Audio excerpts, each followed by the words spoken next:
नमस्कार दोस्तों, हमारे YouTube चैनल प्रभु भक्ति साधना में आप सभी का हार्दिक स्वागत व अभिनंदन है।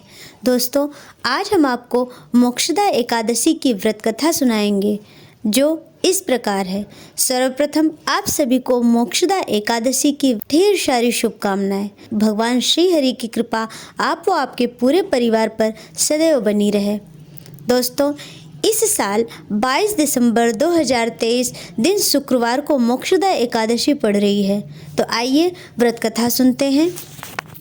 धर्मराज युधिष्ठिर कहने लगे कि हे भगवान, मैंने मार्गशीर्ष कृष्ण एकादशी अर्थात उत्पन्ना एकादशी का सविस्तार वर्णन सुना। अब आप कृपा करके मुझे मार्गशीर्ष माह के शुक्ल पक्ष की एकादशी के विषय में भी बतलाइए। इस एकादशी का क्या नाम है तथा इसके व्रत का क्या विधान है? इसकी विधि क्या है? इसका व्रत करने से किस फल की प्राप्ति होती है? कृपया यह सब विस्तार पूर्वक कहिए। भगवान श्री कृष्ण बोले, मार्गशीर्ष माह के शुक्ल पक्ष में आने वाली इस एकादशी को मोक्षदा एकादशी कहा जाता है। यह व्रत मोक्ष देने वाला है तथा चिंतामणि के समान सब कामनाएं पूर्ण करने वाला है, जिससे आप अपने पूर्वजों के दुखों को खत्म कर सकते हैं। इसका महत्व मैं तुमसे कहता हूँ, ध्यान पूर्वक सुनो। मोक्षदा एकादशी व्रत कथा।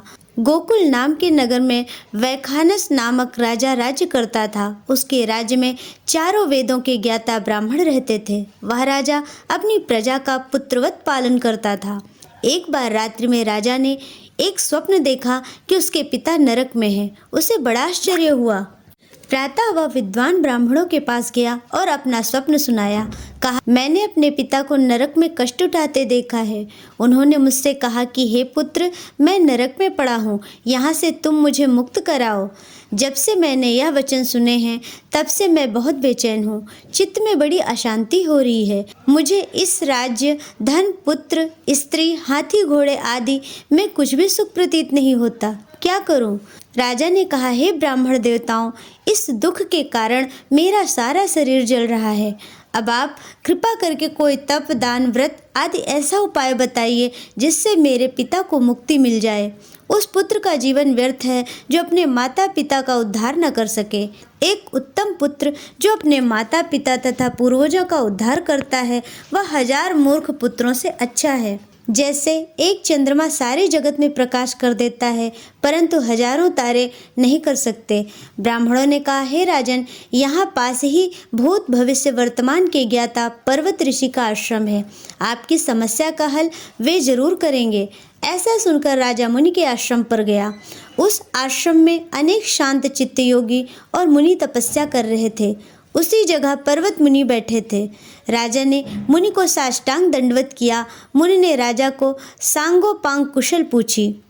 राजा ने कहा कि महाराज, आपकी कृपा से मेरे राज्य में सब कुशल है, लेकिन अकस्मात मेरे चित्त में अत्यंत अशांति होने लगी है। ऐसा सुनकर पर्वत मुनि ने आंखें बंद की और भूत विचारने लगे।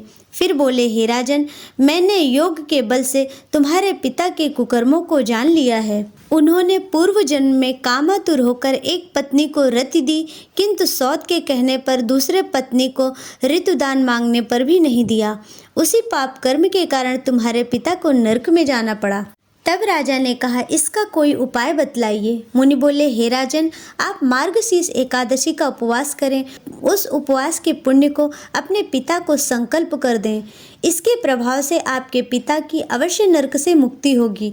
मुनि के ये वचन सुनकर राजा महल में आया और मुनि के कहने अनुसार कुटुंब सहित मोक्षदा एकादशी का व्रत किया। इसके उपवास का पुण्य उसने अपने पिता को अर्पण कर दिया। इसके प्रभाव से उसके पिता को मुक्ति मिल गई और स्वर्ग में जाते हुए वे पुत्र से कहने लगे, हे पुत्र, तेरा कल्याण हो। यह कहकर स्वर्ग चले गए। मार्गशीर्ष माह के शुक्ल पक्ष की मोक्षदा एकादशी का जो व्रत करते हैं, उनके समस्त पाप नष्ट हो जाते हैं। इस व्रत से बढ़कर मोक्ष देने वाला और कोई व्रत नहीं। इस दिन गीता जयंती मनाई जाती है। साथ ही यह धनुर्मास की एकादशी कहलाती है, अतः इस एकादशी का महत्व कई गुना और भी बढ़ जाता है। इस दिन से गीता पाठ का अनुष्ठान प्रारंभ करें और प्रतिदिन थोड़ी देर गीता अवश्य पढ़ें। जय श्री कृष्ण। श्रीमन्नारायण नारायण हरि हरि, भजमन नारायण नारायण हरि हरि, श्रीमन्नारायण नारायण हरि हरि हरि हरि, भजमन नारायण नारायण हरि हरि। शान्ताकारं भुजगशयनं पद्मनाभं सुरेशं, विश्वाधारं गगनसदृशं मेघवर्णं शुभांगं, लक्ष्मीकान्तं कमलनयनं योगिर्भिध्यानगम्यं, वन्दे विष्णुं भवभयहरं सर्वलोकैकनाथम्।